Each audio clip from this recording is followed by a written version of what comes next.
Good morning, everyone. Today, I want to continue on the public speaking path. So, with public speaking, a lot of times it is difficult to be able to find the words that you're really looking for. And I think that that's something that is very interesting. And that comes down to a couple things. One, it comes down to your preparation. I know in the other video I talked about how it's about knowing your crowd.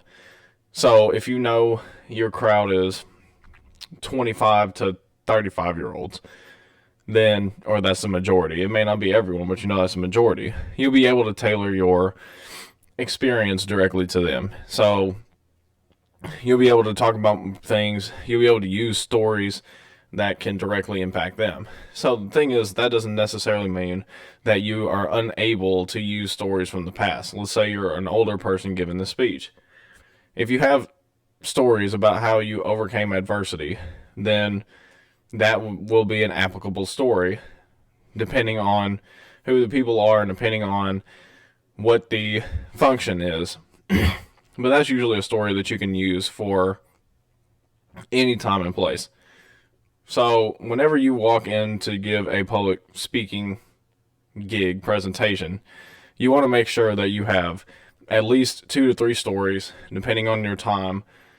And you want to, going back to my other video where I talk about knowing the room and the presence of the room and having presence in the room, a good way that I have found to be able to have people think that I'm looking right at them, or have people, or to be able to control the entire room, is you want to be able to, so let's say the room is pretty big, break it up into sections mentally, and then as you are talking, find one person in each section of the room and look at them.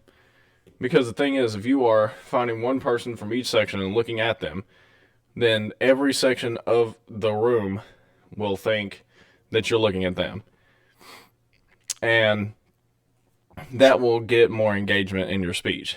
So, for me, being able to do that in front of 800 people, I've done it in countless meetings as well. You can do that in different meetings. I mean, I've done it with the meetings I'm talking about. There's usually about 100 plus people. You just want everyone to feel included. You don't want the front of the room. You don't want to sit there and just do this and stare at the person in the front of the room. I know that you may get the advice, and I've given the advice, especially if you're newer and you are nervous. I've given the advice, just find one person in the room, makes you feel comfortable, and stare at them, or at least look at them, and then, but you got to break it. You know, you got to look and break.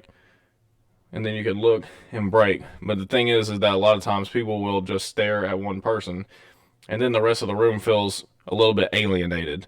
So just be sure that you are not doing that. If possible, scan the room. Find one person in each section of the room, look at them. That way, each section of the room feels engaged. And that's something I think is really big. You don't have to be the best speaker in the world. You don't have to have the best message in the world. Just have confidence in what you're speaking on. And maybe that this is the first time you're ever giving a speech. If that's the case, then practice it. Stand in front of the mirror, sit there and practice your speech. Practice it to yourself. Give that same speech in your head 100 times before you give it on stage. And then just engage with each part of the room, and people will think you're an amazing public speaker. And that's really just some of the biggest keys for me whenever I speak publicly.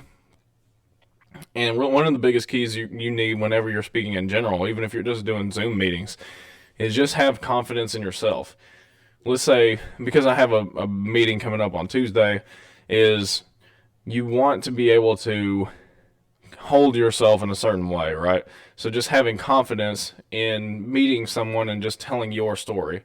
And the thing is you're the expert of your story. That other person, those people don't know your story as well as you do. And they are there to learn about you and your story. So take that time, build your confidence, build that muscle, and it will be a great experience once you do start speaking, because you'll have built confidence in yourself first. You will have worked on it in the dark, and when people see in the light, they'll be very surprised if you're someone like me who is very introverted, but can sit there and hold a room. So that's my 2 cents on public speaking. We'll pick another topic and talk about that tomorrow. I'm not sure what that'll be. But I just want to thank everyone for watching these videos. If you have any questions, concerns, comments, please leave those down in the comments. And I will see you guys tomorrow.